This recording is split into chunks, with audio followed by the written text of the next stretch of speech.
Hi everyone and welcome back to my channel. Hi everyone. Today we're going to talk about our mistakes as first-time buyers. Of course there's loads of information out there, but what's different about this video is that we've decided to put more specific issues that we've had. So hopefully if you are looking to buy for a house, whatever we're going to tell you, it's going to help you in the future. Before we begin, we just want to say that we really like our house.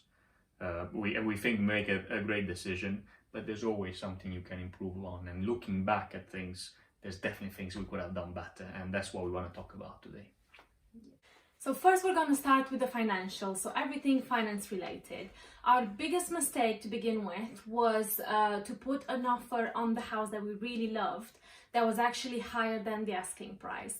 Now, before I go into detail, I just want to say that this was for the previous house, so we were meant to get a different house, not this one, and it didn't go through because of this. So basically we fell in love with the house, we fell in love with the area, and we really just wanted that house. Basically we were being very stubborn, so we decided we're gonna offer 15,000 above the asking price, and everything was fine. We were going along with everything else until the bank basically said no. They refused to evaluate the house at that value. The seller unfortunately didn't want to drop the price, and we didn't feel comfortable paying so much over the asking price, because why, you know what I mean? It's just not worth it, so why would you pay it? So we were very lucky that the bank said no, because otherwise we would have probably got that house, and then, you know, we would have lost, in a way, £15,000.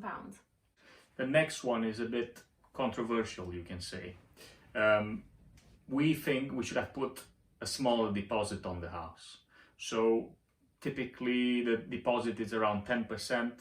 We went with 25% deposit, and the reason I'm saying it's a bit controversial, because you could argue that more deposit, less mortgage to pay. However, we think that there's good debt and bad debt, and we could have used that capital then we put into the deposit for better investments, potentially.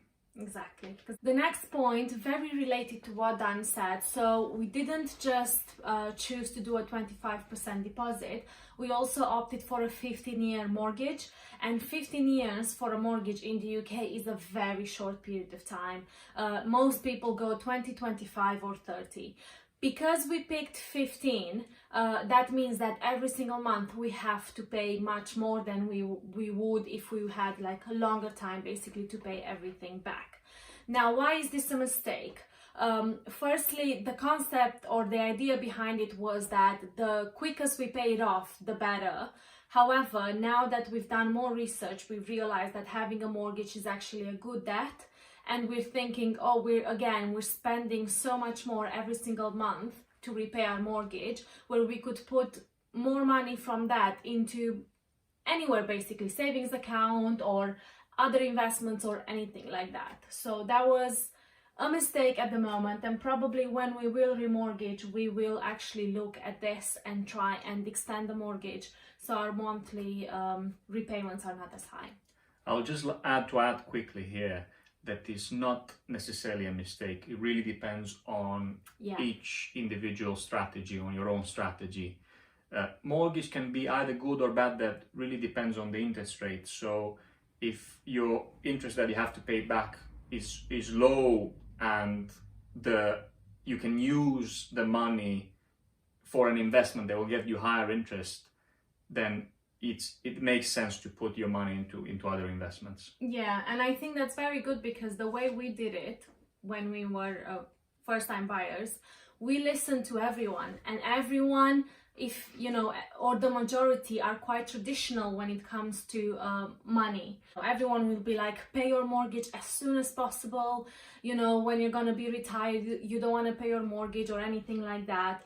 But for those who are more like us, more like tempted to try other things, investing, and are more entrepreneurial, it's a hard word to say, I think in that case this is a bad decision. So that's why we thought, let's talk about this, because no one really advised us to opt for this when we were first-time buyers. No one really said, guys, if you're interested in investing and other things, you should rethink the mortgage situation. The next category we want to talk about is housework. So one thing that we did wrong related to housework is we didn't anticipate the amount of work or the amount of things that we need to fix. The house was an old house, and because it actually looked good on the outside, it was a good presentation, we didn't realize that actually there's more work, even more work than we think that needs to be done. For example, we didn't anticipate that we need to change the boiler. Yeah. We didn't anticipate that we need to do a full rewiring. Yeah. We did realize this after we got the keys, because we had some friends over who went to a full refurbishment before us, so they were able to advise us, oh, okay, look, you need this, this and that to do the house. So that really helped us. However, it would have been even better to realize it before we committed to the sale. Yeah. Once we did realize all these issues, obviously the next step was to find specialists, because changing boilers or rewiring, these things, they have to be done by specialists. You can't do them yourself. And I think we were rushing, so a very big mistake was that we didn't get enough quotes, because for us, we were working full time, so we would be like, who's available tomorrow at 9 before work quickly to see the house, give us a quote. If we were kind of happy with the price and, you know, their persona and everything, we would be like, okay, yes, it's good, let's book it in. So we were rushing around. And we didn't get the best people for all the jobs, and also we didn't get the cheapest jobs either. Also, another thing is we underestimate how long it will take, but also more because the builder will say, okay, it will take me by end of the month, I'll get this done, when actually it will take probably double that. Yeah. So we trusted the builders really too much, or we didn't specify it enough ahead of time. Right, it needs to be done by that.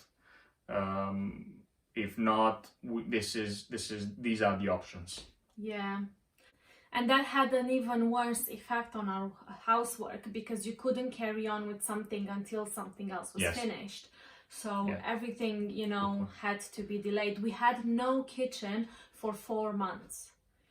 We lived in this house for 4 months with no kitchen appliances at all, like nothing functioning in there. Luckily, it was 2 years ago when it was a great summer in UK, and we were doing barbecues almost every day. So we bought a barbecue instead, but still, you know, we still had a great time. The last mistake we're gonna mention is that we actually went on holiday a week after we got the keys. So basically, when you are a first-time buyer, you kind of have an approximate date when you're gonna exchange contracts and when you're gonna get the keys. Ours got delayed for about almost 3 months. Typical, of course. And we already had a holiday pre-booked in March. And we received the keys. We were in the house for about a week or something like that. Then we went on holiday. Then we came back. We had a couple of days to move all our stuff from the old apartment to the house, which was literally nothing. No boiler, it was bad.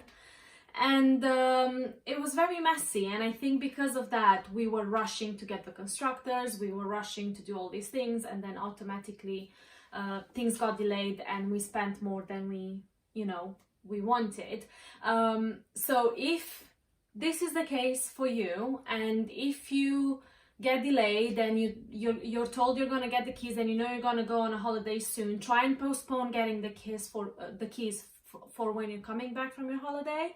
So you start fresh and, you can really focus on the moving, because for us it was very messy, and we took 0 days, no holidays off, no days off to move and to do everything, which is insane. So that was it, guys. These were like our own specific mistakes as first-time buyers. I would encourage you to check in on the next episode, where we're going to talk about our best decisions and how we actually managed to increase the value of the house by 30%. We think overall it was definitely a good deal, but like Dan said, let's talk about the issues as well, because that's how we all learn. We really hope this was helpful for you guys. Thank you so much for watching. Thank you. Bye. Bye-bye.